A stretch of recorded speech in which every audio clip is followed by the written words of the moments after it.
Je disais, voilà, vous entendez mieux, nous étions très heureux de vous accueillir aussi nombreux ce soir, et si nous avions pu pousser les murs, nous l'aurions fait avec beaucoup de plaisir. Mais malheureusement, ce n'est pas possible, même si nous sommes en train de construire largement dans cette maison pour rendre notre vie plus agréable. Voilà, très heureux de vous accueillir, monsieur l'académicien, très heureux de vous accueillir Guillaume Durand pour cette soirée, si ma tablette veut bien, voilà, on va la faire comme ça. Très heureux, très fier, très honoré de partager avec vous cette soirée rencontre et de partager avec vous ce moment tout à fait joyeux et privilégié que nous voulons vivre ensemble dans ces conférences du CCF. C'est toujours un moment extrêmement agréable et un moment extrêmement riche que de pouvoir partager autour de la littérature, autour de la culture. Vous avez, et on peut encore parler de culture dans une école, j'espère. Pas toujours le cas partout. Vous avez écrit récemment dans un dernier ouvrage, la culture ne doit pas s'appeler nostalgie, elle doit s'appeler espérance. C'est une tâche immense, elle n'est pas impossible, réclame seulement des moyens, beaucoup d'efforts et surtout de confiance en nous, de la foi, un peu d'enthousiasme et à défaut de génie, peut-être un peu de talent. Mais écoutez, sur ces ingrédients d'une recette formidable que sont les recettes de la vie, je vous souhaite de les partager avec nous. Je vous souhaite une très belle soirée et je vous rends le micro. Merci beaucoup.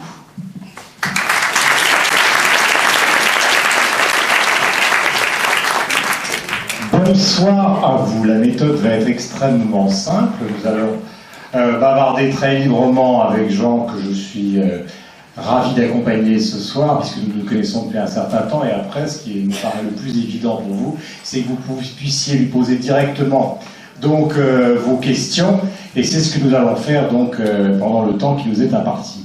La première question que j'ai envie de vous poser, Jean, c'est à propos évidemment de ce livre qui vient d'être évoqué comme un chant d'espérance. Ce roman, c'est la genèse de ce livre en fait. Il est venu la genèse de ce livre. Alors, ce livre d'abord, ce qu'on peut dire de lui de mieux, c'est qu'il est très court. Il est extrêmement court, on peut le lire presque entre deux stations de métro. Comment est-ce que ce livre est venu? D'abord, je peux dire que j'étais malade l'année dernière. Longuement et douloureusement. Bon, 8 mois à l'hôpital. Beaucoup de gens ont cru que j'avais écrit ce livre après. Non, il était écrit avant. Ce livre, je voulais dire tout de suite que ce n'est pas mon dernier livre, enfin, s'il y avait une vraie vie. On m'a souvent reproché de chose. On m'a souvent reproché d'écrire toujours la même chose. Et vous savez, je me cache derrière François Mauriac, non pas que je me compare à lui, mais on lui faisait le même reproche et il répondait très bien, c'est une malédiction, chaque fois que j'écris quelque chose, c'est du Mauriac. Chaque fois que j'écris quelque chose, moi aussi. Et le deuxième reproche qu'on m'a fait, c'est d'avoir écrit souvent mon dernier livre.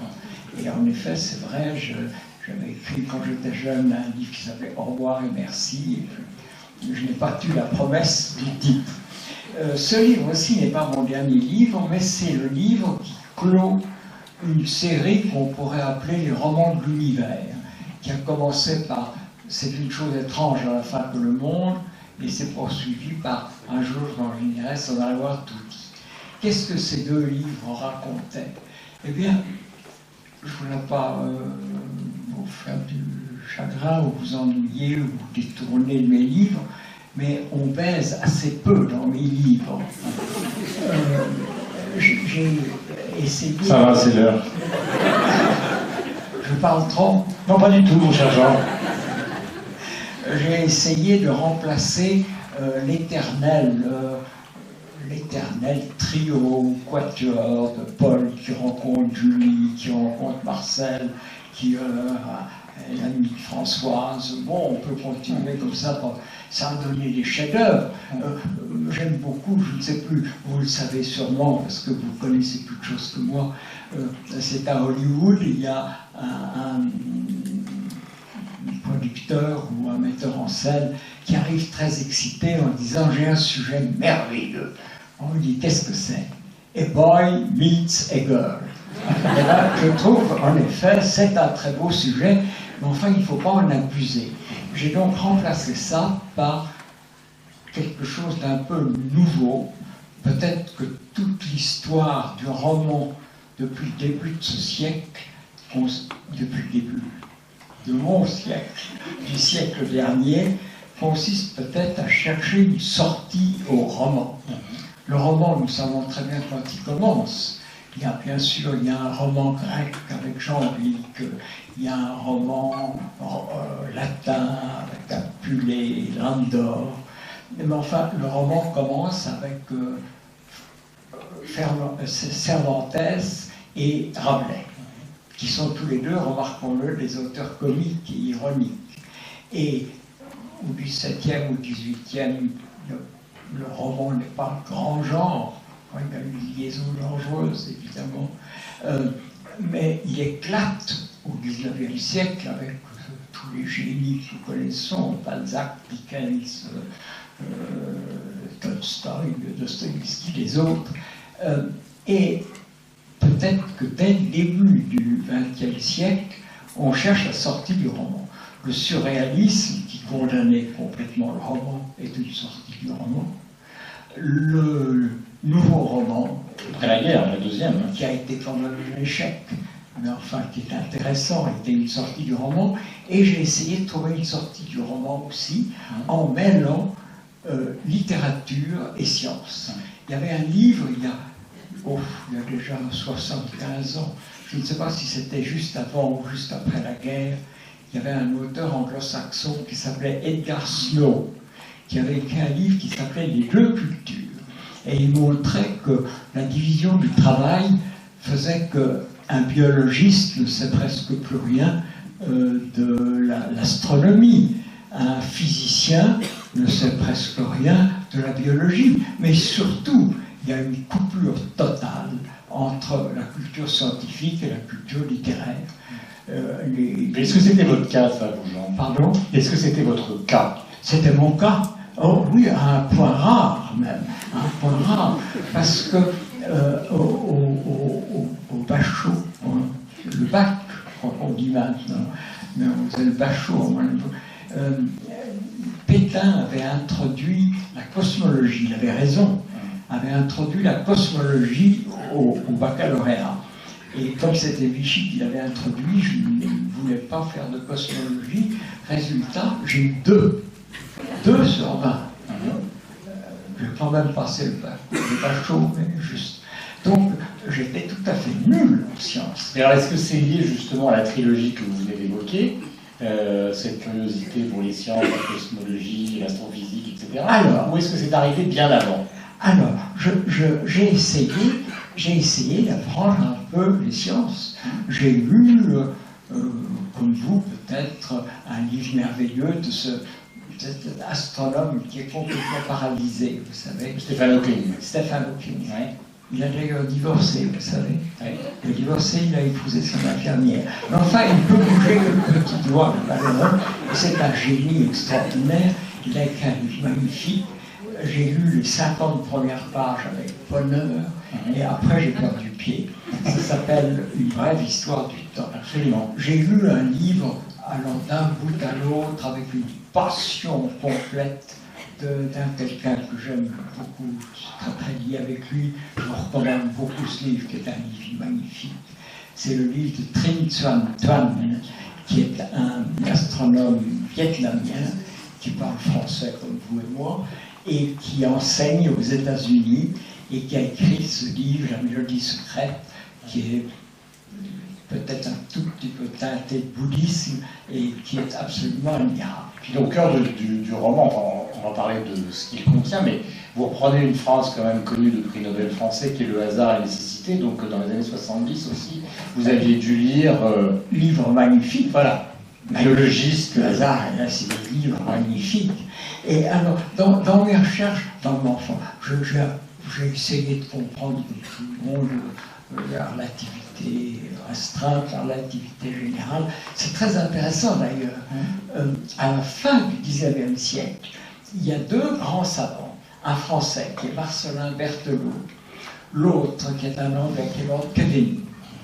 Et tous les deux, en 1880-85, tous les deux disent la science a expliqué le monde. Nous savons tout, nous allons maintenant nous reposer sur nos lauriers et tâcher de développer ce que nous savons presque tout du monde.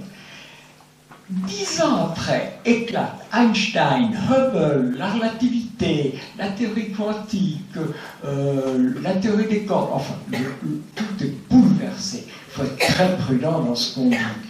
Et alors, la théorie quantique, c'est encore bien plus difficile que la relativité. J'ai été très encouragé par Bohr. Il y a deux grands savants, des espèces de génies, naturellement. Nous avons comme génie Proust, Joyce, Picasso, mais nous avons aussi Einstein, Niels Bohr, Heisenberg. Et Bohr a une formule que j'ai adorée. Si vous avez compris la théorie quantique, c'est que vous ne l'avez pas comprise. Ça m'avait beaucoup plu. Et je me suis dit, on va faire des romans là-dessus. Et donc, j'ai remplacé Valmont ou Julien Sorel ou Madame Bovary par le temps, l'espace, la lumière, et j'ai écrit le roman formidable de l'univers dans ces deux premiers volumes. Et ce dernier volume clôt la série par une question extrêmement simple qu'un enfant de 10 ans comprendrait. Nous avons, il y a 14 milliards d'années, nous avons le Big Bang, et juste après que vous décrivez, que vous écrivez. Hein. Il y a... Je dis que vous décrivez, voilà. Vous faites une relation littéraire. Oui, c'est pour ça que je l'ai appelé roman. On m'a beaucoup reproché, on m'a dit vous appelez ça roman pour attirer le public. Pas du tout, c'était pas pour attirer le public. Je ne voulais pas qu'on crût que c'était un livre scientifique. Il n'y a pas l'ombre d'une équation dans ce livre, il n'y a aucun raisonnement scientifique. Je ne voulais pas qu'on croie non plus que c'était un livre philosophique. C'est une rêverie. Une rêverie sur quoi? Une rêverie sur ce qu'il y a avant le Big Bang et ce qu'il y a avant le Big Bang il y a 14 milliards d'années, avec le mur de Planck qui nous interdit d'aller plus loin. Le mur de Planck, c'est beaucoup moins d'une seconde après l'explosion. C'est 0 seconde, 43 0 et 1. Donc, vous voyez ce que c'est comme durée minuscule. On ne peut pas aller au-delà. Naturellement, on ne peut pas aller au-delà parce que la science, on le sait depuis, surtout depuis Kant, avec l'espace et le temps chez Kant, la science se déploie dans l'espace et dans le temps. Avant le Big Bang, il n'y a pas d'espace et de temps, donc il ne peut pas y avoir de science. Et il n'y a donc rien. Il y a 14 milliards d'années. Et puis, il y a quelque chose qui va nous tomber sur le dos dans 10 minutes, dans un mois, dans 2 mois, peut-être dans 40 ans, peut-être s'il y a des enfants ici, peut-être dans 100 ans, mais qui va arriver, c'est notre mort. Je ne voudrais pas vous peiner trop, parce que vous êtes tellement gentil d'être venu, mais attendez un peu, Jean. Oui, mais quand on va passer quoi, une demi-heure ensemble, quand vous sortirez d'ici, vous serez plus près de votre mort que quand vous êtes entré. Ça, c'est très. Je vois que vous avez des sujets rémanents. L'infirmière de Stephen Hawking. Vraiment, ça c'est très intéressant. Vous allez à l'essentiel. C'est très intéressant parce que forcément, quand je parle de mon livre, trop peut-être, je me répète un peu. Chaque fois que j'évoque la mort, les gens rient. C'est une très bonne réaction. Spinoza dit très bien, la philosophie n'est pas méditation de la mort, c'est méditation de la vie. Mais enfin, cette mort arrivera, après il n'y a rien. Et quelle est la question, ou les deux questions que pose ce petit livre, c'est le rien avant le Big Bang et le rien après notre mort. Est-ce que c'est le même rien? Et est-ce que c'est vraiment un rien? C'est le thème. Alors, ce qui est intéressant, c'est que vous racontez cette genèse, vous la mettez en parallèle, par exemple, avec l'histoire de la littérature, puisque vous évoquez Flaubert, je vais parler plus fort, donc au début du livre.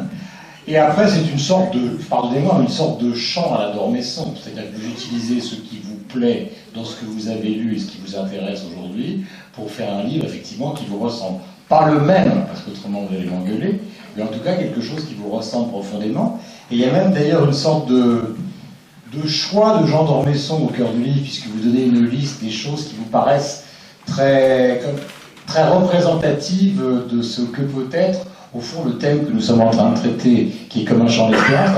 Je vais essayer de la retrouver, cette liste que vous avez donnée. Voilà, je vais... Pardon pour ces lunettes un peu bizarres, mais voilà. C'est à la fin. Voilà. Page 105. Donc, incomplète jusqu'au scandale, discutable, voici la mienne. Donc, il s'agit de cette liste, de ce champ d'espérance. La Genèse, l'Ecclésiaste, l'Évangile de Saint Jean, je ne vais pas tout lire. Hein.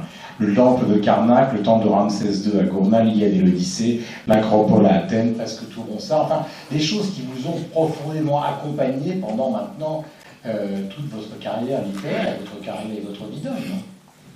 C'est une sorte d'aboutissement. Il y a deux choses dans ce que vous venez de dire. D'abord, vous avez parlé du côté littéraire. Pendant que je pensais à ces livres sur la science, j'ai lu un livre merveilleux qui est la correspondance de Flaubert. Flaubert, c'est très bien, Salammbô, c'est très bien, Madame Bovary, c'est très bien, l'Occupation sentimentale, c'est magnifique. Ce qu'il y a de mieux, peut-être, chez Flaubert, c'est sa correspondance. Et il y a une lettre à Louise Collet, qui est la maîtresse de Flaubert, où il lui dit « Je voudrais écrire un roman sur rien ». Et je me suis dit, écrire un roman sur rien, mais c'est ça. Alors il y a eu les deux racines, n'est-ce pas? Le rien d'avant le Big Bang et la mort, et la pensée de Flaubert. Et naturellement, si vous parlez du rien, vous parlez du tout. Quand j'étais jeune, je lisais un peu Hegel, je ne comprenais rien du tout, naturellement, et il y avait des choses qui m'étonnaient beaucoup. Hegel a l'air souvent de réunir le rien et le tout. Mais je me suis dit que, avant le Big Bang, qu'est-ce qu'il y a? Il n'y a rien. Mais ici, il n'y a que rien. Ce rien est le tout. Avant le Big Bang, le rien et le tout, c'est évidemment la même chose. Et on peut dire que Dieu, ou le hasard et la nécessité, cher Monod, dont vous parliez tout à l'heure, ont séparé ce tout rien, ce grand tout qui est rien, en un petit tout qui est notre monde. Et là, nous rencontrons évidemment un problème qui est le problème de Dieu. C'est la liste à laquelle vous avez fait allusion, chacun a sa propre liste. Ce sont ces moments où, croyant ou non, vous êtes comme transporté au-dessus de vous-même par une cantate de Bach, par Mozart, je sais pas, moi je suis un maniaque du concerto 21, l'andante du concerto 21, je crois que je dois l'écouter une fois par semaine, je pense, depuis des années. C'est un bon titre pour le prochain roman. Je suis un maniaque. Je suis un maniaque, bien sûr, hélas pas assez. On me reproche quelquefois d'être névrosé, si peu. Et le problème de Dieu s'est posé. Alors là, évidemment, c'est compliqué. Pour dire les choses très vite, on m'a longtemps considéré comme un écrivain du bonheur. Je vous assure que je sais très bien que le monde est sinistre, le monde est très dur. Il faut regarder autour de nous. Est-ce que vous trouvez que tout ce qui se passe est très gai? On n'arrive pas à ranger sa voiture, on a des chagrins d'amour, la France va très mal, enfin tout ça est sinistre. Heureusement, il y a la mort au bout. Et maintenant, on me dit, vous qui croyez en Dieu, c'est plus compliqué que ça. Justement, je ne sais pas si je crois en Dieu. Voilà le cœur de l'affaire. le cœur de l'affaire est là. La lettre de Baltimore, qui est si belle, à la fin de mon livre, la liste des extases qu'on peut avoir, tout ça tourne autour de Dieu. Et pour aller très vite, il y a deux formules qui m'ont beaucoup frappé. L'une est une formule juive. Vous savez que les rabbins discutent indéfiniment entre eux. Il y a même un mot pour ça, pour la discussion, je l'ai oublié. Et un des deux rabbins dit à l'autre, ce qui est le plus important, c'est Dieu, qu'il existe ou qu'il n'existe pas. Et la deuxième formule est une formule tout à fait chrétienne, d'un père de l'Église. Ma foi est la forme de mon espérance. Si vous me demandez si j'ai la foi, je crois que je vous répondrai comme Mère Teresa. Vous savez, j'ai lu les écrits de Mère Teresa, elle a passé son temps à douter. Eh bien, moi, je ne peux pas vous dire que j'ai une foi attachée en moi-même. À vrai dire, je ne sais pas si Dieu existe. Mais ce que je peux vous dire, c'est évidemment, j'espère qu'il existe. L'espérance, je l'ai. Et Unamuno, le grand philosophe espagnol, a une formule merveilleuse. Peut-être que croire en Dieu, c'est espérer qu'il existe. Vous avez fait, Jean, aussi une carrière de journaliste, de grand journaliste. Vous avez dirigé le Figaro, vous écrivez des éditoriaux ensemble, on a participé à des émissions d'entretien avec les différents présidents de la République. Comment vous faites la différence justement entre l'écrivain, les rencontres dont vous parliez, les lectures que vous évoquiez tout à l'heure, Cervantes, et au fond le Jean d'Ormesson qui doit rendre ou qui devait rendre sa copie un jour sur Mitterrand, le lendemain sur Sarkozy? Il ne faut pas me mettre là-dessus, parce que si vous me mettez sur littérature et journalisme, vous écrivez sur ce thème dans le livre. Je peux vous en parler pendant 1h30 ou 2 heures très facilement. Vous serez chez vous à minuit, 1h du matin, très bien. Disons les choses très très vite. La parenté est évidente entre littérature et journalisme. Hérodote est l'envoyé spécial des Grecs en Égypte. Xénophon est un correspondant de guerre qui suit la retraite de l'armée des Grecs. Et ça lui donne l'occasion d'écrire l'Anabase. Oui, mais vous, alors, attendez. parce que je n'ai ni Hérodote ni Xénophon. Attendez. Victor Hugo est un formidable journaliste. Chose vue, c'est magnifique. Mauriac est peut-être un plus grand journaliste écrivain. Et en même temps, il y a une grande opposition entre journaliste et écrivain. Il y a une grande opposition. Le journaliste, c'est une équipe. L'écrivain est seul. Le journaliste, ce qui l'intéresse, c'est ce qui ne marche pas, c'est les trains qui n'arrivent pas à l'heure. L'écrivain, c'est la banalité de la vie qui l'intéresse, et surtout le temps. Le temps, vous venez de le dire, on va mettre son article sur Sarkozy. Quel est le mot du journalisme? C'est urgent. Et quel est le mot de la littérature? C'est essentiel. Il y a deux citations que j'adore. C'est Gilles qui dit « J'appelle journalisme ce qui sera moins intéressant demain qu'aujourd'hui ». Et Pédille qui dit « Rien n'est plus vieux que le journal de ce matin et Homère est toujours jeune ». Mais alors pourquoi vous avez justement fait cette double carrière, celle de romancier étant bien évidemment bien plus prestigieuse? Pourquoi est-ce qu'on fait ce qu'on fait? Une sorte de damnation personnelle? Pourquoi est-ce qu'on tombe amoureux? Pourquoi est-ce qu'on fait ça? Bonne question. Quelquefois, je m'en veux d'avoir consacré trop de temps. J'ai divisé à peu près ma vie en deux. Une moitié au journalisme, une moitié à la littérature. Et je suis tombé sous le coup d'Oscar Wilde qui disait « Literature is unread and journalism is unreadable ». La littérature n'est pas lue, le journalisme est illisible. Et évidemment, à la fin de ma vie, j'ai quand même plutôt choisi la littérature. Mais est-ce que ce n'est pas, Jean, quand même le passage des événements du XXe siècle que vous évoquiez tout à l'heure au début de notre entretien, qui vous a donné le goût du journalisme, le goût de retranscrire? Après tout, on a croisé Scott Fitzgerald, Hemingway à Paris, les grands écrivains pendant la guerre d'Espagne. C'est quand même une période, si on reprend l'histoire du temps, dans ce champ d'histoire. C'est quand même une période où il s'est passé des choses. Je crois que ce qui m'a donné le goût du journalisme, c'est une certaine forme d'indignation devant la sottise de ce que je voyais. Voilà. Et Ne me regardez pas comme ça. évidemment, c'est amusant parce que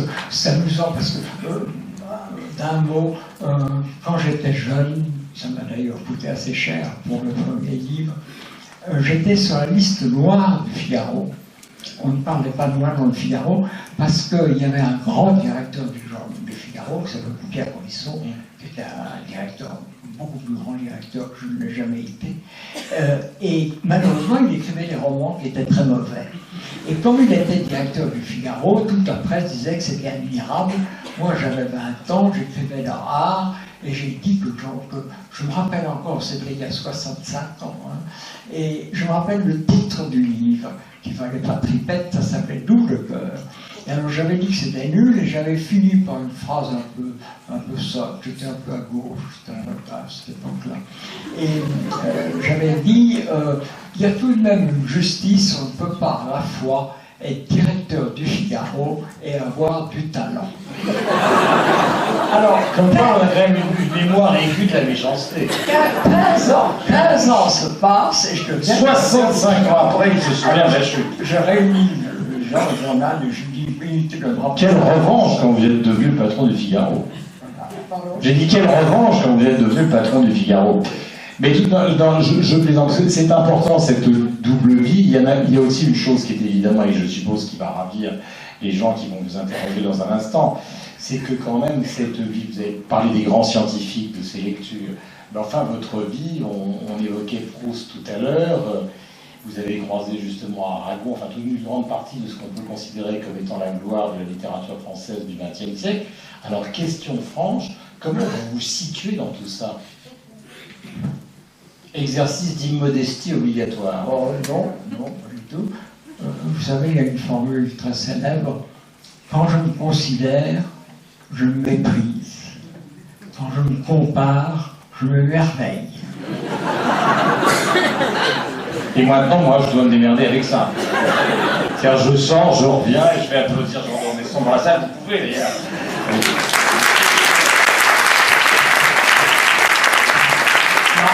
Je dis ça parce que ça me rappelle le titre d'un texte de Nourricier que vous avez bien connu, qui était un homme formidable et qui avait écrit ce texte qui s'appelait La défaut de génie.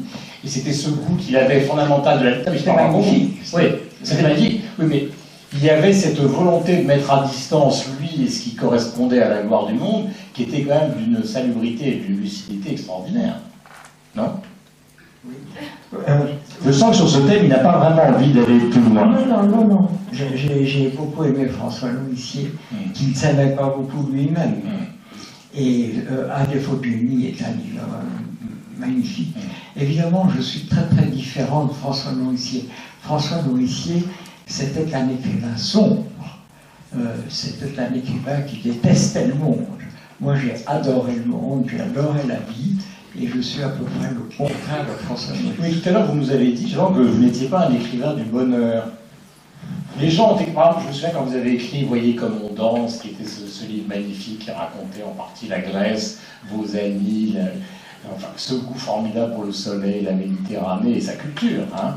Ben, forcément, à la lecture de ce livre, après, on se dit c'est quand même pas la damnation, Jean d'Ormesson. Ah non, sûrement pas. Sûrement pas.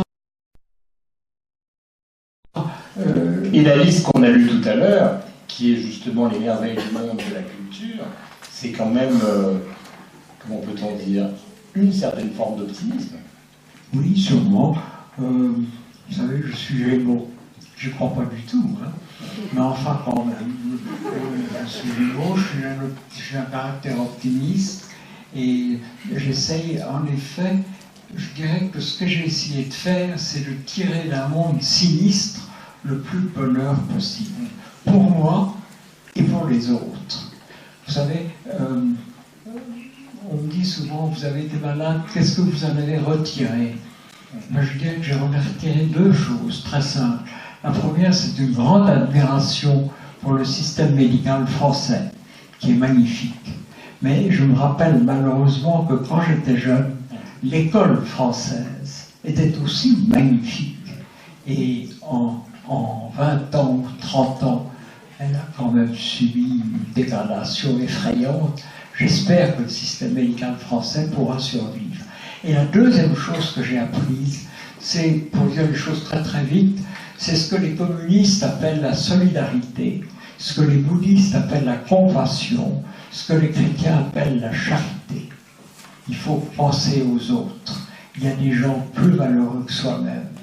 Et ce que j'ai tiré de cette épreuve assez dure, c'est que la folie, c'est de vouloir, comme c'est la règle aujourd'hui, poursuivre à tout prix un bonheur personnel.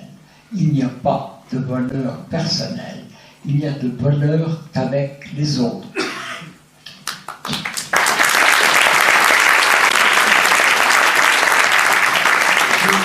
Deux grandes questions à vous poser, enfin grandes questions à vous poser avant que nos amis puissent dialoguer avec vous.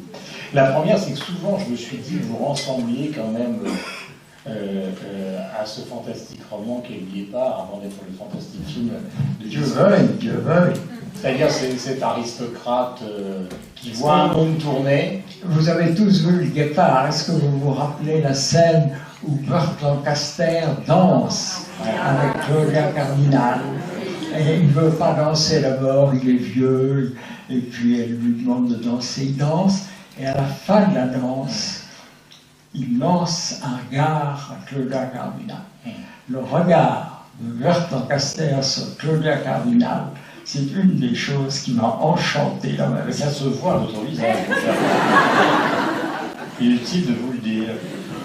Mais il y a aussi cette idée du monde qui bascule, parce qu'on ne va pas raconter tous les livres. Il y a des sagas, des histoires de famille dans vos livres, etc. Et on voit quand même que c'est le basculement d'un certain monde qui est, disons, celui de Proust à l'ère contemporaine. Ça vous a quand même beaucoup aidé à construire votre œuvre. Mais, Guillaume, s'il fallait résumer d'un mot, un seul mot, ce qu'un homme de ma génération a vécu, je dirais le changement. Naturellement, le monde a changé toujours. Vous savez, l'invention du feu, c'est un drôle de changement. L'invention de la roue, c'est un drôle de changement. L'invention de l'écriture, c'est un changement extraordinaire, que tout le monde n'appréciait pas. L'écriture, c'est très récent, vous savez. L'écriture, c'est 3000 ans avant Jésus-Christ. Et Platon, qui est 500 ans avant Jésus-Christ, est encore un peu hostile à cette invention. Il trouve que l'écriture, c'est pas bon pour la culture. On ne sait plus rien par cœur, puisqu'on peut tout écrire. C'est à peu près les mêmes arguments qu'on donne actuellement contre le numérique. Donc le monde a toujours changé. Mais il a changé. Moi, j'ai vu changer le monde hélas, en quelques dizaines d'années, beaucoup plus vite qu'il n'avait changé dans les 10 000 ans précédents. Comment voulez-vous que ça n'entraîne pas des troubles extraordinaires, des troubles économiques, des troubles politiques, des troubles sociaux, des troubles religieux? Et aussi une œuvre, parce que ça aboutit à ce que vous avez écrit. Vous pensez à une autre scène, c'est marrant, en vous pensant, je vous imagine, vous vous souvenez de la scène du carrosse dans Le Guépard, quand justement le prince... La scène du carrosse dans Le Guépard, quand le prince est avec son confesseur. Je suis le confesseur, vous êtes le prince. Donc nous allons... C'est quand même... Je promets qu'à titre de cliché, nous n'irons pas plus loin, mon cher Jean. Non mais vous allez vous-même évoquer un thème qui va certainement aussi intéresser les gens qui vont vous interroger dans un instant. C'est justement le problème de l'éducation, de la culture. Là, tout le monde, beaucoup de gens ont lu le livre de Zemmour, Le suicide français, qui comporte des parts de vérité et des exagérations terribles. Mais je reviens plus loin à ce qu'avait écrit Finkielkraut il y a une vingtaine d'années sur la défaite de la... Je pense aussi à Finkielkraut parce qu'il est avec vous à l'Académie française, avec beaucoup de gens qui viennent d'y rentrer. Est-ce que vous considérez, et là aussi c'est un autre personnage que vous connaissez qui vient d'écrire sur ce thème, c'est Régis Debray, qui est normalien comme vous, qui a un problème de, comment peut-on dire, de déclin de l'Occident, de déclin de ce que nous représentons, que l'Europe ne serait plus qu'à la périphérie de la gloire, alors qu'évidemment, quand on parlait d'Aragon, de l'entre-deux-guerres, du surréalisme, on avait l'impression que tout se passait ici, voire même à Paris. Vous avez parlé de deux personnes de Finkielkraut. J'ai réussi à lui foutre le bourdon, c'est parfait. D'abord de Finkielkraut, Et il a eu une formule que j'aimais beaucoup. D'abord, on a dit qu'on faisait entrer le Front National à l'Académie, c'était pas exact. Il avait une formule que j'aimais beaucoup. Il y a 50 ans, l'Académie n'aurait pas voulu de moi parce que j'étais juif, et aujourd'hui, elle hésite à me prendre parce que je suis réactionnaire. J'avais trouvé la formule formidable. Mais est-ce que son constat au moment de la défaite de la pensée, tous ceux qui écrivent maintenant, c'est un peu, comment pour dire, des sous-produits de ce qu'il a écrit il y a maintenant 25 ou 30 ans? Est-ce que c'est quelque chose que vous partagez ce soir? C'est une sorte d'acculturation Je voulais dire un mot sur Régis Debray. J'aime beaucoup et j'admire beaucoup Régis Debray. J'ai beaucoup regretté qu'ils ne l'ayons pas pris à l'Académie. Il est parti à l'Académie Goncourt. Il est parti chez les Goncourt, tant mieux pour eux. Debray, comment s'appelle son livre, Monseigneur Loué soit nos seigneurs. Comment? Loué soit nos seigneurs. Loué soit. Ah, c'est un chef-d'œuvre. Ouais. C'était pas tant. Ouais. Il raconte, pour ceux qui ne l'avaient pas lu, au fond l'histoire de sa génération et de ceux qui sont passés du gauchisme armé au service de François Mitterrand et en fait à la révérence au général de Gaulle, et surtout à la littérature d'abord et avant tout. Puisque vous avez la bonté de vous intéresser à moi, je vais vous dire les deux clés, ou les trois clés que je vais vous donner. C'est un, la curiosité. Je suis évidemment curieux, comme sont curieux les savants ou ceux qui aiment lire. Je suis toujours étonné. Je suis étonné par le monde, et c'est ce qui probablement a provoqué ces différents livres. Et le troisième thème, c'est un thème tout à fait vieillot, très réactionnaire, ringard, c'est l'admiration. Je suis très capable d'admiration. J'admire beaucoup Debray, j'ai admiré à la folie Aragon, qui était d'extrême gauche, j'ai admiré à la folie Paul Laurent, qui était d'extrême droite. Et évidemment, j'ai cette capacité d'admiration. Aujourd'hui, il me semble que c'est plutôt la dérision qui règne que l'admiration. Eh bien, j'aime beaucoup le jeu de la dérision, mais je suis plutôt du côté de l'admiration. Alors, prenons les questions. Mademoiselle, au premier rang de... Pardonnez-moi, la grippe. Vous pouvez vous lever et vous hurler. Bonsoir messieurs, merci infiniment d'être venus et pour tout ce que vous nous avez dit. Vous avez évoqué l'éducation et en tant qu'étudiant, quels conseils vous auriez à nous donner pour justement changer ce déclin que vous avez remarqué? Prenez un peu d'eau, prenez votre temps. Je suis un peu sourd, je n'ai rien entendu. Oui, mais ça change pas du tout. C'est bien que j'ai une utilité quand même. Je vais tout vous dire. Je vais Vous appelez comment, mademoiselle? Constance. Constance. Prenez un peu d'eau et je vais vous raconter ce que Constance vous suggère. Et prenez un petit peu d'eau. Voilà. Dans un verre. Je vous aurais très mal. Je fais deux choses en même temps. Quand Constance se demandait finalement comme étudiante ce qu'elle pourrait faire pour éviter ce déclin dont nous parlions. Pas plus d'eau. Ce que vous pourriez faire, vous, personnellement, je vais vous dire ce que vous pouvez faire personnellement. Et ça, je le crois alors vraiment beaucoup. Vous pouvez travailler. Il faut travailler. Si mes parents, j'ai été élevé dans la religion catholique, quand on dit qu'on est élevé dans la religion catholique, c'est en général pour la quitter. Moi, je n'ai pas quitté la religion catholique. Je suis sûrement un très mauvais chrétien, mais je n'ai pas quitté la religion catholique. Mais mes parents m'ont élevé surtout, je crois qu'ils m'ont élevé avec deux idées seulement. La première était, il faut travailler. La deuxième était, il faut penser aux autres. Il fallait penser à la grand-mère qui n'allait pas bien, à la vieille tante qui devenait folle, aux petits Chinois. À l'époque, les petits Chinois étaient des petits malheureux, nous étions riches et ils étaient pauvres. Ça a bien changé. Travaillez donc, Constance. Travaillez, mademoiselle, travaillez. Alors, question. Au fond. Bonjour, monsieur. Bonsoir, je ne sais pas si vous m'entendez. Très bien. Vous entendez, Jean? Je vous écoute, en tout cas. Vous pouvez hurler, monsieur. Hein. Merci beaucoup. Une carrière de baryton peut démarrer tard. Dans ces 3 ouvrages, dans cette trilogie, vous parlez beaucoup de cosmologie, de sciences physiques, mais vous parlez aussi de mathématiques. Et ma question est de savoir quels ouvrages de mathématiques vous avez lus, si vous en avez lu. Quel ouvrage de mathématiques? Oui. Alors écoutez, on me demande souvent, on me dit, qu'est-ce qu'on peut lire, par exemple, en philosophie?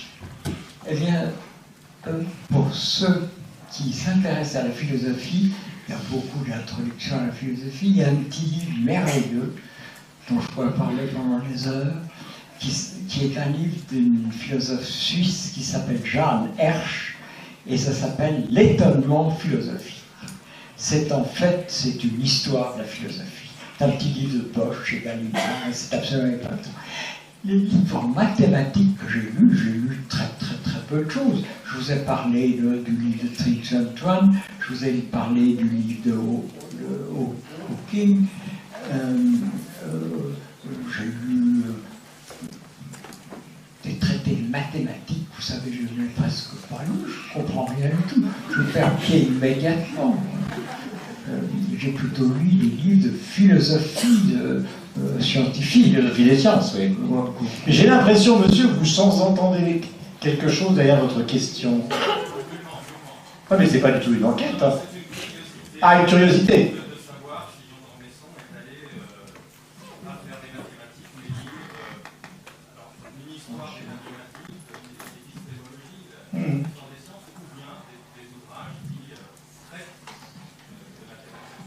Ben, la question et la réponse est non, à part ce qu'il a cité tout à l'heure.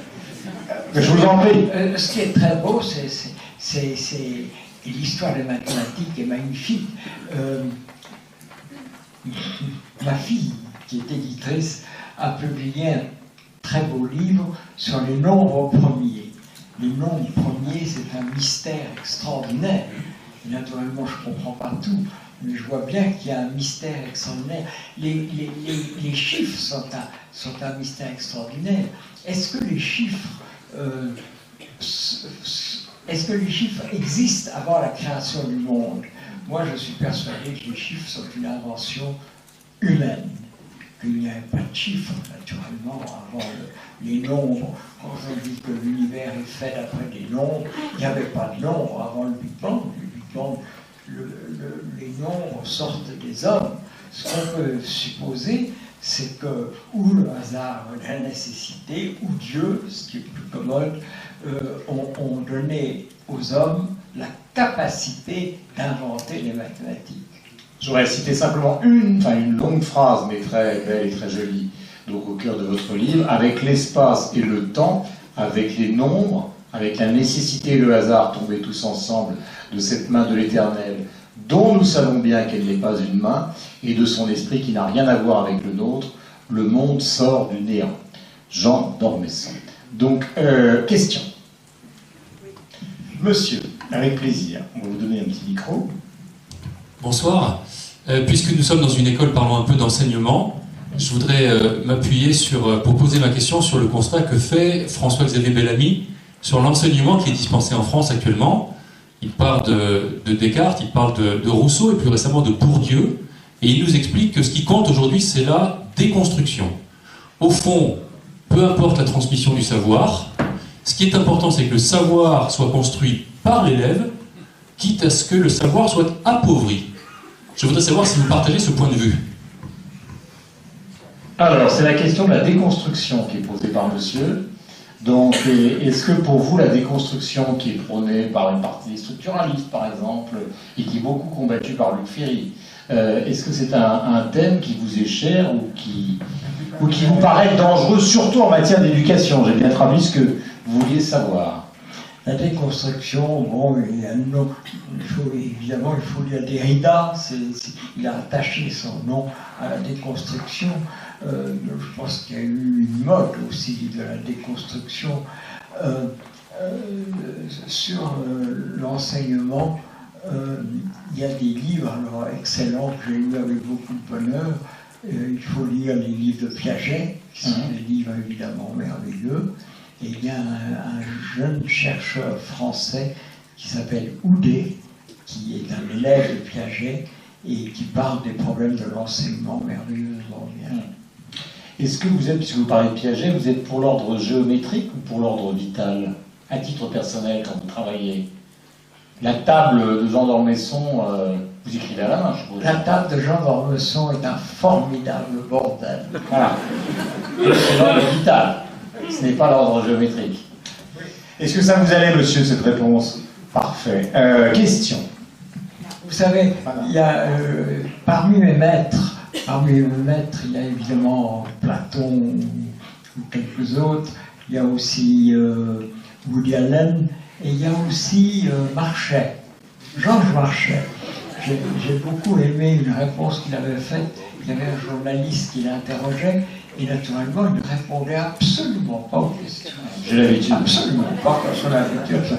Le journaliste insiste et lui dit « Monsieur Marchais, répondez à ma question, s'il vous plaît. » Et Marchais fait cette réponse merveilleuse. « Vous arrivez avec vos questions, j'arrive avec mes réponses. » Personnage inouï. Mais la question de monsieur, là où elle était intéressante, Jean, c'est que la déconstruction en matière de culture, par exemple, tout à l'heure vous évoquiez Picasso. Hélas. Non, mais il y a deux choses. Le hélas, je le comprends, mais tout à l'heure vous évoquiez Picasso comme l'un de vos grands maîtres, enfin une de vos admirations, pour reprendre votre expression. Le jeune Picasso, 14-15 ans, qui dessine comme le Titien, il s'est empressé de tout détruire. Et moi je me souviens d'une lettre que lui avait adressée Salvador Dali, qui a été publiée, et qui disait « Mais cher maître, dépêchez-vous de tout... » En gros, je simplifie. Cher maître, dépêchez-vous de tout détruire, que je puisse reconstruire après. Donc il y a quand même quelque chose de positif dans la déconstruction. Non? Alors, bien sûr, vous savez, je ne suis pas éloigné naturellement de Picasso avec génie. Il a déconstruit la figure. Il a déconstruit la modèle, la déconstruction. Je suis persuadé qu'une des grandes forces de ce monde, c'est l'imposture. En politique, en art, en amour, partout vous trouverez de l'imposture. L'imposture a toujours existé. Tartuffe est une merveilleuse illustration de l'imposture. L'imposture a pris des forces formidables de notre temps à cause de vous, mon cher Guillaume. Et je le sais. À cause de la radio, à cause de la télévision, à cause des médias. Et nous vivons dans le règne de l'imposture. Naturellement, il y a des très très belles choses. L'autre jour, j'ai été au musée Vuitton. Oui. J'y allais avec beaucoup d'hésitation. C'est quand même très frappant. Je ne dirais pas que c'est beau, mais c'est très impressionnant. On ne peut pas jeter à la voirie tout l'art moderne. J'ai beaucoup d'amis qui sont de plus en plus durs avec l'art moderne. Jean Clair, Fuaroli, Luc Ferry. Hein? Luc Ferry. Luc Ferry. Ah, Luc Ferry avec l'article sur Soulard. Ouais. Ah oui, bien sûr. Mais que l'imposture règne énormément, enfin quand même, que Kuhn fasse les prix qu'il fait, c'est quand même... si c'est pas de l'imposture, qu'est-ce que c'est?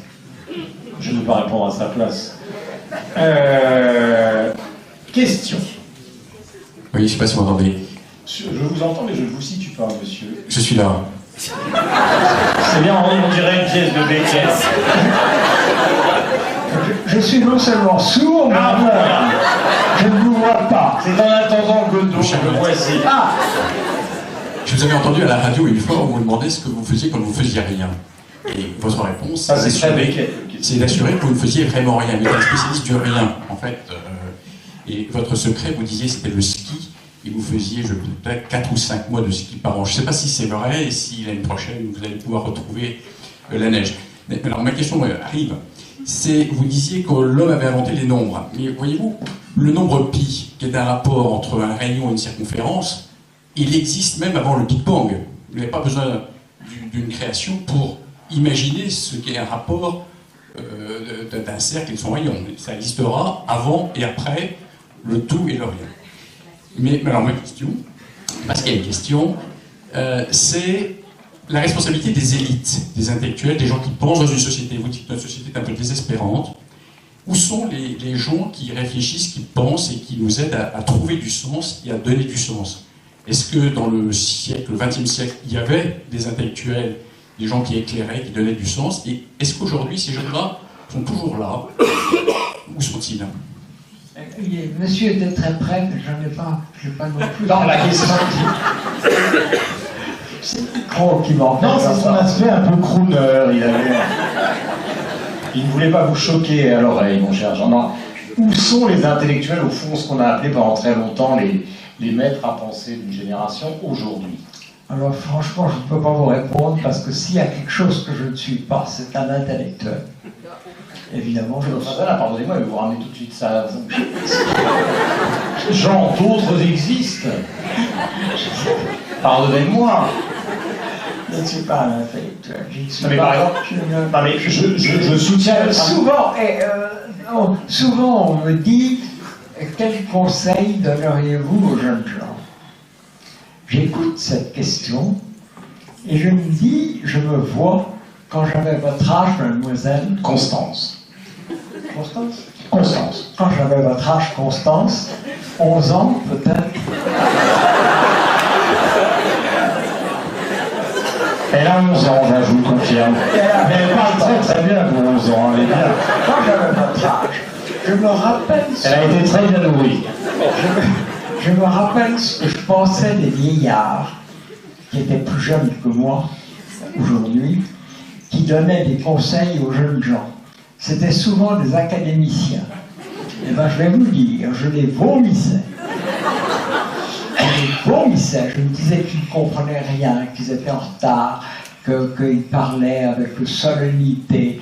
Et je me suis juré que je ne donnerais pas de conseils, que je ne serais pas un de ces intellectuels qui donnent des conseils aux jeunes gens. Oui, mais la question de notre ami était une question sur... Non, mais je vais vous donner un exemple.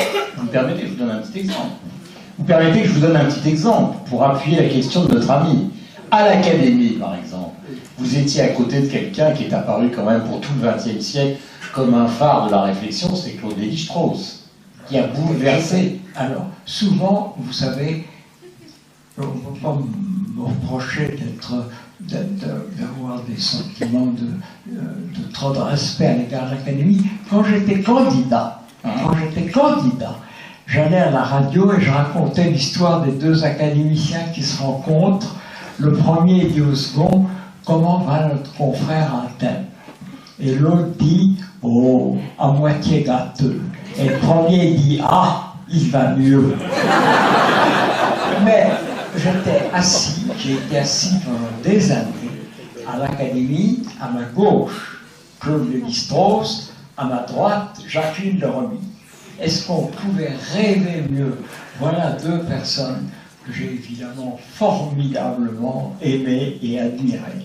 Mais je ne dirais pas... La question de notre ami, c'était est-ce que vous pensez qu'il existe aujourd'hui l'équivalent? Écoutez, encore une fois... J'essaie de vous défendre. Soyons très très prudents. Régis Debray est quelqu'un pour qui j'ai vraiment beaucoup d'estime. J'ai connu sûrement, j'étais très très lié, j'étais presque intime avec un grand intellectuel. Mais il aurait refusé le titre d'intellectuel. C'était Raymond Aron. Raymond Aron était vraiment... Est-ce qu'il y a l'équivalent de Raymond Aron aujourd'hui? C'est pas sûr. Bavrez, c'est peut-être un héritier. Oui, Bavrez, Nicolas Bavrez, économiste et historien. Madame, on va vous amener un petit micro. Enfin, un petit. Bonsoir, monsieur. Merci pour tout ce que vous nous avez dit. Dans votre dernier livre, vous affirmez que le temps est un miracle et que l'éternité est toute simple. Alors cette notion me plonge dans des abîmes de réflexion, parce que pour moi l'éternité n'est pas simple du tout. Alors merci madame, c'est une très bonne question, et vous voyez, miracle, je vous ai entendu. Quand j'étais jeune... En fait, vous êtes un peu comme Françoise Sagan. En fait, vous êtes très coquet, Jean. Parce que vous entendez bien les questions qui vous plaisent, en fait. Ouais, c'est-à-dire... Madame, vous avez réussi. Je ne vais pas vous donner des détails.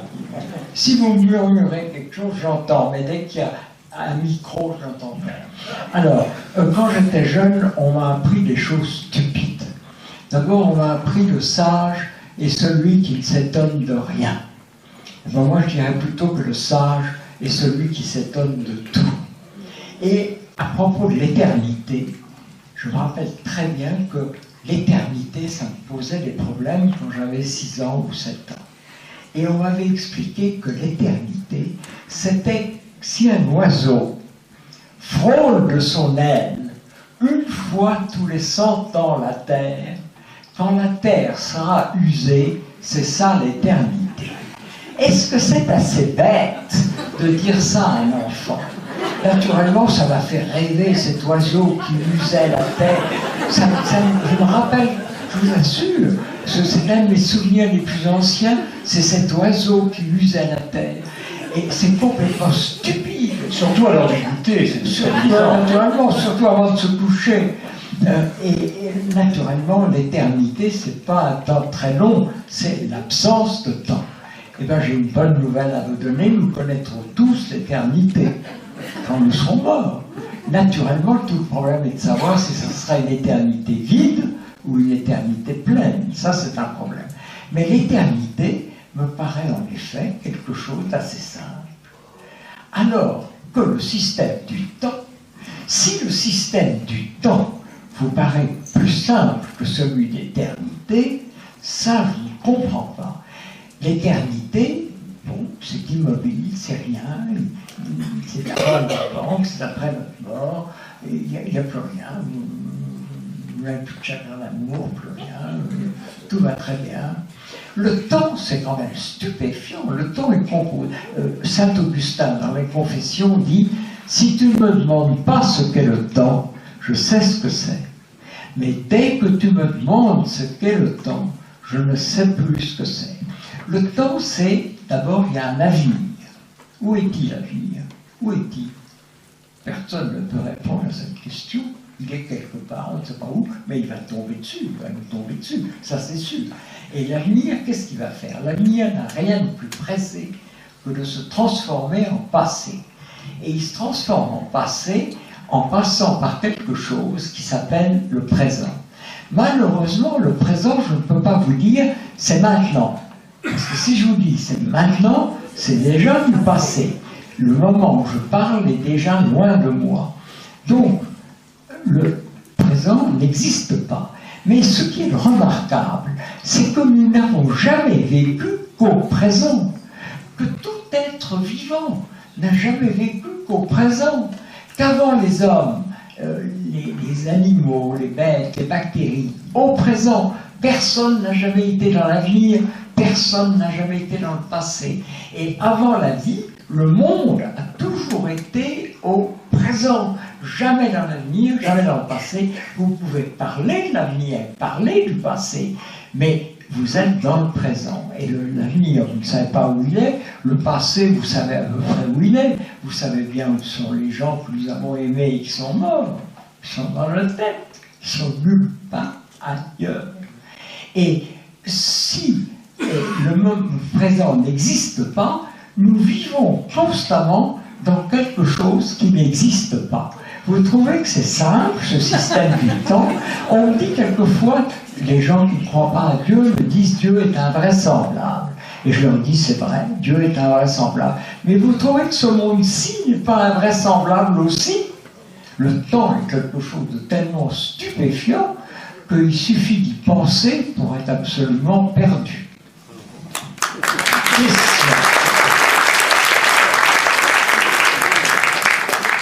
Question. Monsieur. Bonsoir.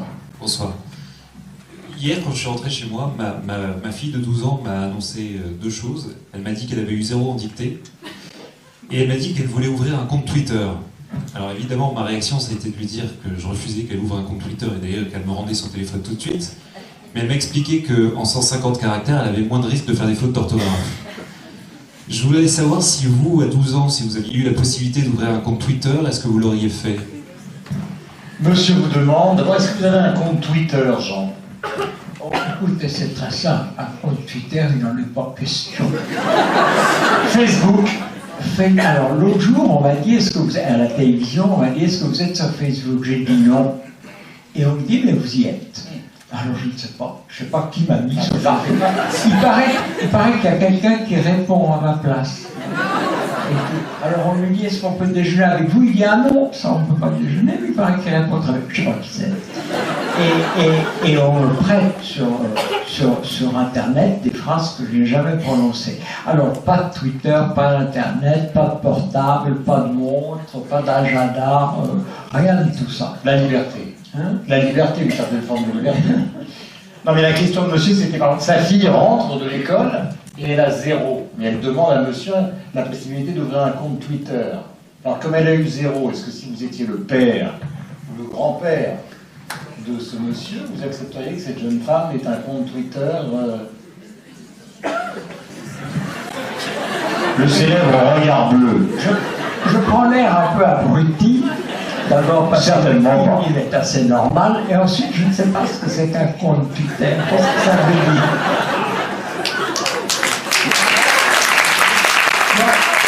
Ce que je peux vous dire, c'est que j'ai une petite fille que j'aidais quelquefois à l'école, et une fois sa copie est revenue en disant 2 sur 20, très nul. Vous vous êtes encore fait aider par votre père. Question.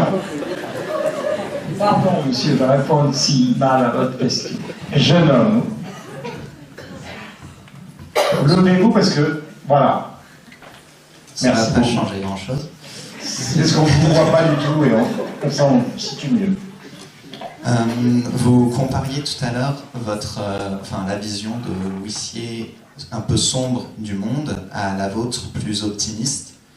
Et je me demandais comment vous faisiez pour avoir cette vision positive et ne pas avoir justement de réflexe un petit peu misanthropique quand vous voyez tout ce que le monde pourrait être de beau et tout ce qui n'est pas de beau actuellement. Oui, bien sûr. Personne ne peut dire qu'il est satisfait aujourd'hui. Personne ne peut le dire.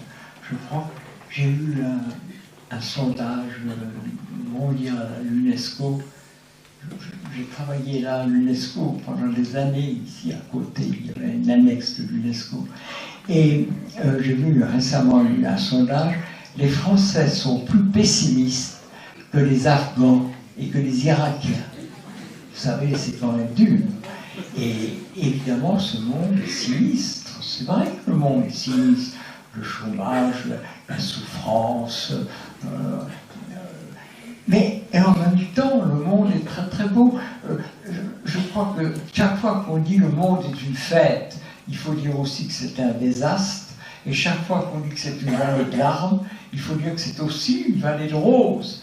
Et évidemment, c'est ce qui fait que j'ai tellement d'espérance. Je me dis souvent, nous cherchons, ce que nous avons mieux en nous, c'est de chercher la vérité, la justice et la beauté. Et la beauté, nous en avons beaucoup d'exemples. Un tableau, un spectacle de la nature, une musique. Mais en même temps, donner une définition de la beauté est vraiment à peu près impossible. La vérité, nous savons très bien qu'il n'y a pas de vérité. Est-ce que c'est une raison pour renoncer à la chercher? Non, mais nous savons bien qu'il n'y a pas de vérité. Aujourd'hui, nous sommes très contents avec Einstein, avec la théorie des cordes, avec la théorie quantique, qui sont des choses formidables. C'est vrai que la théorie quantique, ça fait marcher tout un tas d'instruments dans la vie quotidienne. Mais nous trouvons que Newton et Aristote ne savaient pas grand-chose. Mais il faut bien s'imaginer que dans 500 ans, tout ce que nous savons maintenant paraîtra tout à fait ridicule. Ce sera aussi vieillot que son vieillot le système de Ptolémée. Et quant à la justice, Si vous croyez qu'il y a de la justice dans ce monde, les régimes qui ont voulu établir plus de justice sont en général ceux qui ont été le plus abominables. Alors, tout ce qui nous reste, c'est espérer qu'il y a quelque part une source de justice, de vérité et de beauté, dont notre justice, dont notre vérité, dont notre beauté ne sont que les reflets. C'est ça ce que j'appelle l'espérance. Et si vraiment on se trompe, si vraiment je me trompe, eh bien c'est un désastre. Mais vous savez, il y a une histoire que j'aime assez, c'est il y a un grand savant anglais qui ne croit à rien, et il meurt et il se trouve devant Dieu. Et qu'est-ce qu'il dit? On lui dit, qu'est-ce que vous dites? Et il répond, pas assez de preuves. Eh bien, en parlant de Dieu. Et ça me paraît une réponse assez faible, parce que Dieu ne cherche pas à avoir des preuves, il envoie plutôt des épreuves que des preuves. Et inversement, il y a une bonne sœur, illettrée, qui a une foi très ardente, et elle meurt, et il n'y a rien. Et on lui dit alors, qu'est-ce que vous dites de Dieu? Et elle répond, je dis qu'il a tort de ne pas exister, et je l'aime tout de même. Ben voilà, c'est ça l'espérance, c'est quelque chose qui transforme notre vie. Et qu'est-ce que vous voulez? On ne peut pas savoir. On ne peut pas savoir si Dieu existe, mais vous avez vraiment le droit d'espérer qu'il existe.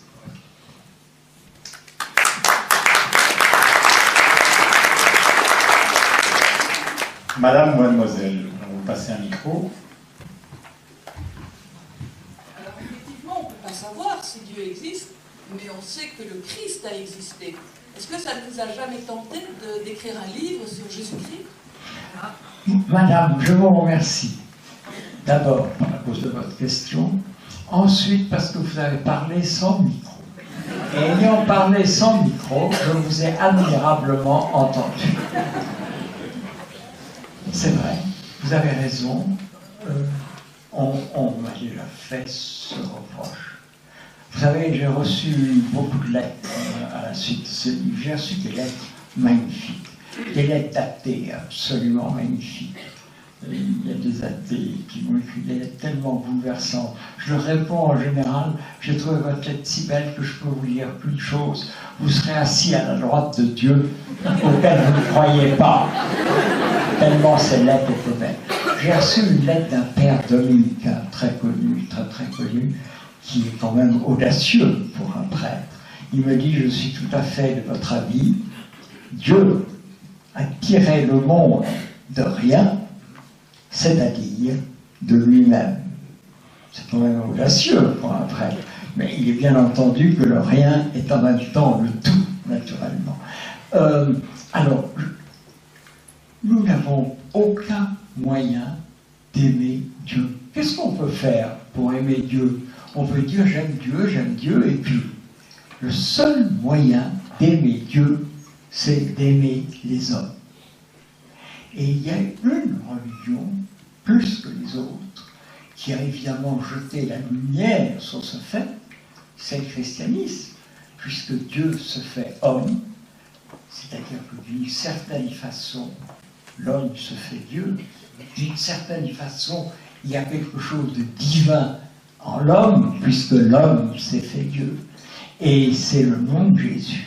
Et vous savez, Dieu qui se fait homme, c'est un thème très répandu dans les religions autres que le christianisme. Osiris est un exemple, Zeus est un exemple. Vous savez ça aussi bien que moi, mieux que moi. Zeus est amoureux d'Alcmène. Et Alcmène est la femme d'Amphitryon.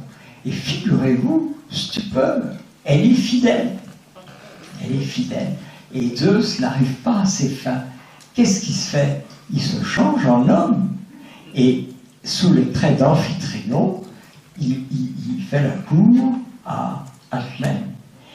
Mais ce qui est neuf dans la religion chrétienne, c'est que ce Dieu est amour. Et ça, c'est neuf. Et ce qui est merveilleux dans la religion chrétienne, c'est que l'homme est inséparable de Dieu. C'est ce qu'il y a de plus grand dans la religion chrétienne. C'est aussi ce qu'il y a de plus difficile à accepter.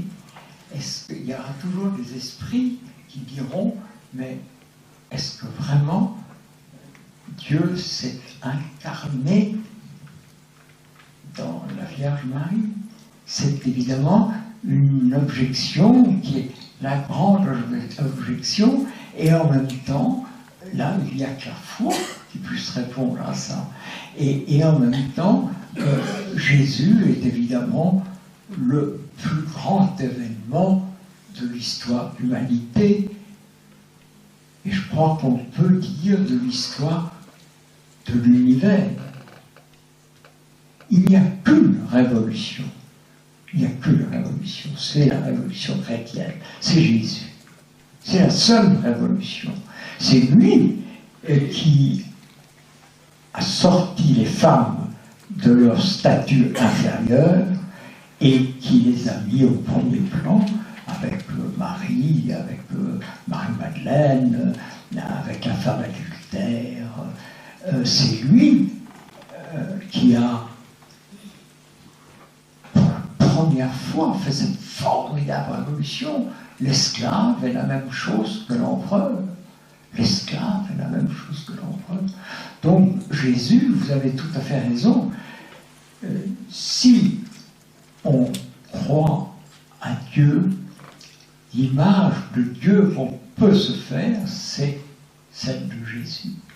Et c'est la grandeur, c'est toute la difficulté, toute la grandeur de la religion chrétienne. J'hésite un peu à parler de tout ce problème strictement chrétien.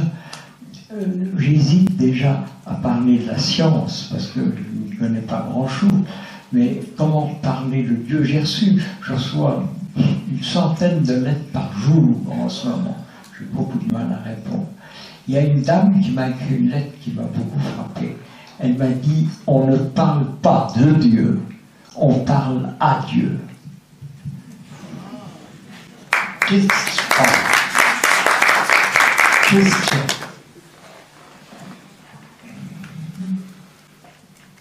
Tout le monde est convaincu.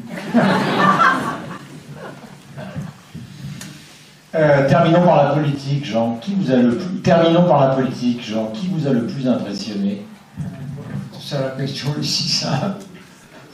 De Gaulle, évidemment. Nous avons connu deux hommes formidables, Churchill et De Gaulle. C'est des hommes pour qui j'ai une admiration sans ordre. Je poursuis, mais à titre personnel, c'est-à-dire rencontres, conversations.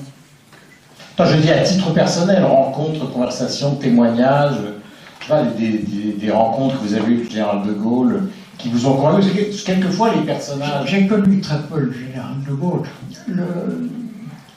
J'étais lié avec Giscard, j'ai toujours été un ami d'enfance. Mais évidemment, le président de la République avec qui j'ai été plus lié, c'est Mitterrand. C'est curieux pour un gaulliste quand même. C'est intéressant parce que c'était un adversaire. Je ne vais pas vous raconter encore, tout le monde connaît cette histoire. J'ai publié en 81, j'ai publié un article sur 6 colonnes dans le Figaro. Je convoque M. Mitterrand au tribunal de l'histoire. Le canard enchaîné s'est moquement indiqué cet inconnu qui convoque Mitterrand au tribunal de l'histoire. Et puis Mitterrand, il m'a eu comme on a les écrivains, vous savez, par la vanité. Les écrivains sont tellement vaniteux. Dans un petit discours en province, il a dit, en parlant de moi, « Quel dommage qu'un si bon écrivain soit si stupide politiquement. » Alors, naturellement, je lui ai écrit pour le remercier, et je l'ai rencontré plusieurs fois, et pour faire très vite, un matin de 95, tout le monde sait ça, je crois, le téléphone sonne, et j'entends ici François Mitterrand. Et je me dis, c'est une farce. Le même type, vous savez, Jean, il est un allié. Il vient de Jean du Tour, et puis écoute, Jean n'exagère pas. Et j'entends ici François Mitterrand, je dis, fiche, c'est lui. Et il me dit, je voudrais vous voir. Je lui dis, quand vous voulez, monsieur le président de la République. Il me dit, est-ce que vous viendriez après-demain? Je lui dis, mais après-demain, ça me va très bien, mais ça ne va pas à vous. Vous passez vos pouvoirs à Jacques Chirac. Et il me dit, je passe mes pouvoirs à Jacques Chirac. C'était en mai 95. À 11h. Si vous veniez à 9h, vous auriez 2 bonnes heures devant vous. Je me pointe à l'Élysée, il y a quelques personnes qui me reconnaissent, qui me disent, vous venez pour Chirac? Et je réponds, non, je viens pour Mitterrand. Et voilà, et j'ai été le dernier à parler à François Mitterrand, président de la République. De temps en temps, il y avait un médecin qui s'appelait le docteur Tarot, qui était un homme très bien, qui passait à la tête et qui disait, monsieur le président, il n'y a plus que 5 minutes. Et il répondait, vous me prévenez, quand Chirac sera là, j'irai tout de suite. Et à un moment donné, il s'est levé, il m'a dit au revoir, j'ai été le dernier. Alors, on a demandé au beau-frère de Mitterrand, qui s'appelait Alain, on lui a dit, maintenant c'est devenu un ami, mais enfin il est très malade. Et on lui a dit, mais comment vous expliquez que votre beau-frère fait venir d'Ormesson comme dernier témoin de ces 2 dernières heures de président de la République? Et il a répondu, oh, je le connais un peu, il voulait s'amuser, il a choisi le plus con. C'est une hypothèse, c'est une hypothèse.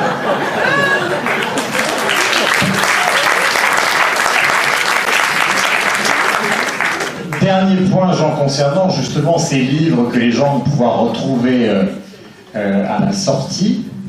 On a un peu oublié, parce que vous les avez publiés, que les premiers romans que vous avez publiés, qui étaient un peu dans la veine de ce qu'écrivait Françoise Sagan, n'ont eu aucun succès.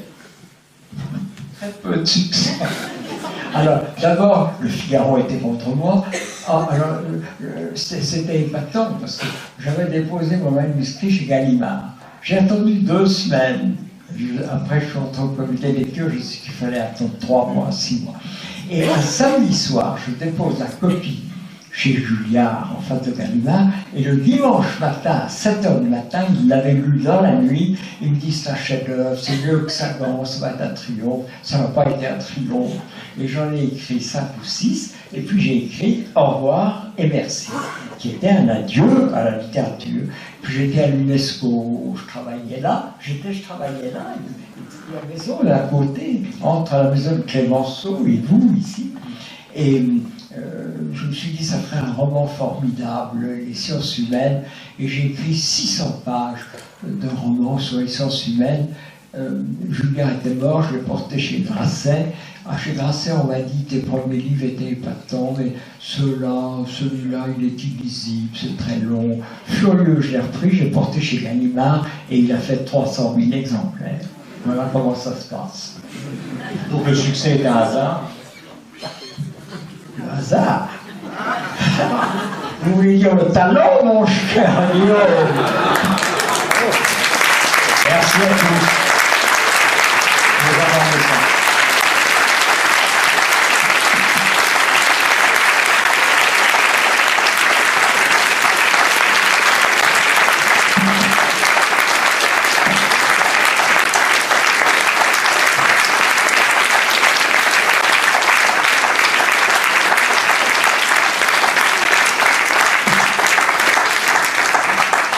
Merci. Au nom de tous, je souhaite vraiment vous remercier du fond du cœur pour cette belle soirée que vous nous avez offerte.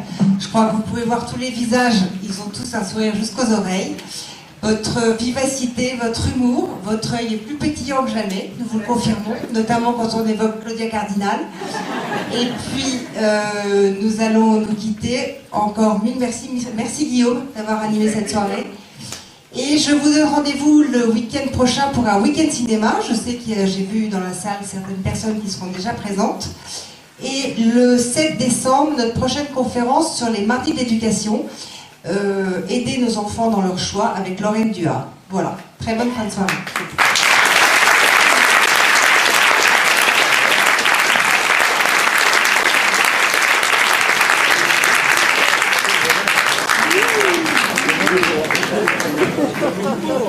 C'est vraiment gentil.